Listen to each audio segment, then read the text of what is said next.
오늘 소개해드릴 보드게임, 바로 바르셀로나입니다. 이 게임에서 여러분은 시간을 거슬러 올라가 19세기 건축가가 되어서 이 위대한 도시의 미래를 직접 설계하게 됩니다. 자, 그럼 어떤 이야기들이 기다리고 있는지 한번 볼까요? 먼저 바르셀로나의 거대한 비전부터 시작해서요. 여러분의 역할은 뭔지, 실제 게임은 어떻게 진행되는지, 그리고 어떻게 여러분만의 유산을 남길 수 있는지까지 차근차근 살펴보겠습니다. 자, 그럼 첫 번째 이야기, 바르셀로나의 원대한 비전입니다. 도대체 왜 이 도시에 거대한 변화가 필요했을까요? 그 배경을 알기 위해 19세기로 함께 떠나보시죠. 때는 19세기 중반인데요. 당시 바르셀로나는 정말 말 그대로 옛 성벽 안에 빽빽하게 갇혀 있었어요. 유럽에서도 손꼽히는 인구 밀도를 자랑했죠. 자랑이라고 하긴 좀 그렇지만요. 건물이며 공장이며 정말 숨막히는 환경이었던 거예요. 상황이 얼마나 심각했냐면요. 이걸 보면 딱 와닿으실 거예요. 당시 노동자들의 평균 수명이 고작 23살에서 24살이었대요. 정말 충격적이죠? 이쯤 되면 정말 도시 전체를 뜯어고쳐야 할 때가 온 거죠. 바로 그때 구원투수처럼 등장한 인물이 있습니다. 바로 도시계획의 아버지라고 불리는 일데폰스 세르다인데요. 이 사람이 정말 혁신적인 계획을 내놓습니다. 에션플레 계획이라고 불리는데 넓은 도로에 푸른 녹지 공간, 그리고 지금 바르셀로나의 상징이 된 이 팔각형 블록, 바로 이게 이 게임의 핵심 배경이 되는 겁니다. 자, 그럼 이 거대한 프로젝트에서 여러분은 어떤 역할을 맡게 될까요? 이제부터 여러분의 청사진을 들여다볼 시간입니다. 여러분의 임무는 아주 명확합니다. 새로운 시민들을 위해서 멋진 건물들을 지어주고 도로 같은 기반 시설도 쫙 깔아주는 거예요. 그렇게 해서 최고의 건축가라는 명성을 얻는 게 목표죠. 자, 게임을 시작하면 여러분 앞에는 두 가지 핵심 도구가 놓이게 될 텐데요. 왼쪽에 보이는 게 바로 도시 전체의 마스터 플랜, 그러니까 메인 보드고요.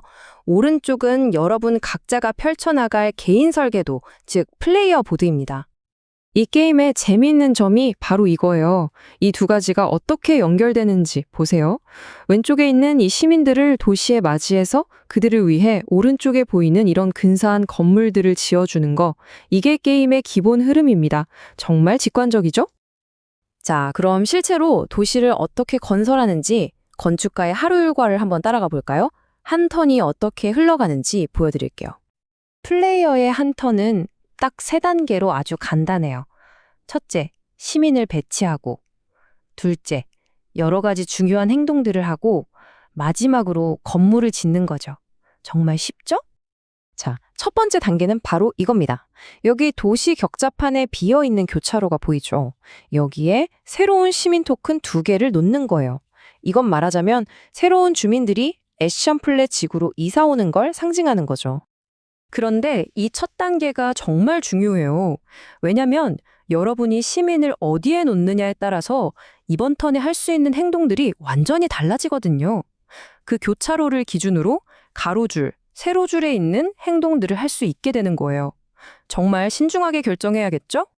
그리고 이 모든 행동의 최종 목표는 바로 3번째 단계, 건물 건설입니다. 여러분이 턴마다 하는 노력들이 전부 이 순간을 위한 거예요. 시민들을 모아서 멋진 건물을 짓고 도시의 스카이라인을 바꿔나가는 거죠. 정말 뿌듯한 순간이겠죠? 자, 그럼 건물을 짓기 위해 2번째 단계에서 어떤 일들을 할 수 있는지 좀 더 자세히 알아볼까요? 바로 이 부분이 여러분의 전략이 빛을 발하는 순간입니다. 선택지가 정말 다양해요. 건설에 필요한 천이나 동전 같은 자원을 얻을 수도 있고요. 도시의 혈관이 될 도로를 넓게 혹은 좁게 건설할 수도 있습니다. 교통의 중심이 될 교차로를 만들 수도 있고 시민들을 위한 공공시설을 지을 수도 있죠. 그리고 당시 유행했던 새로운 예술사조, 모더니즘에 투자하는 것도 아주 중요한 행동 중 하나입니다. 예를 들어서 이렇게 도로를 건설하면 도시가 쭉쭉 연결되면서 바로 점수를 얻게 돼요. 이게 단순히 점수만 얻는 게 아니라 내 손으로 도시가 점점 커지는 걸 눈으로 직접 볼 수 있어서 정말 재밌어요.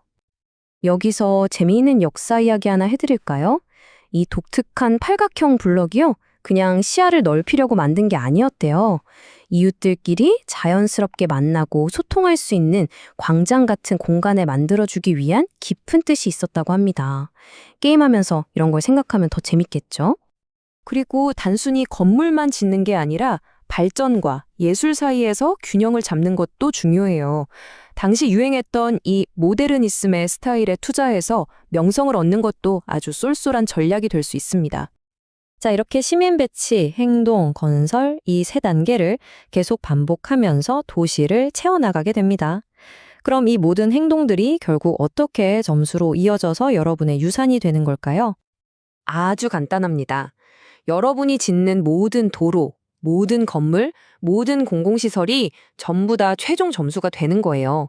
그래서 게임이 끝났을 때 도시 발전에 가장 큰 공헌을 한 사람, 즉 점수가 제일 높은 건축가가 승리하는 거죠. 여러분 손으로 놓는 타일 하나하나가 모여서 게임이 끝날 때쯤이면 이렇게 아름답고 거대한 새로운 바르셀로나가 눈앞에 펼쳐집니다. 플레이어마다 전혀 다른 모습의 도시가 만들어지는 걸 보는 것도 이 게임의 큰 매력이에요. 자, 여러분이라면 어떤 건축가가 되시겠어요? 시민들의 필요를 최우선으로 생각할 건가요? 아니면 도시의 효율성을 극대화할 건가요? 그것도 아니면 예술적 명성을 좇을 건가요? 바르셀로나의 역사에 당신은 어떤 이름으로 기록될지 이 게임을 통해 직접 한번 만들어 보시죠.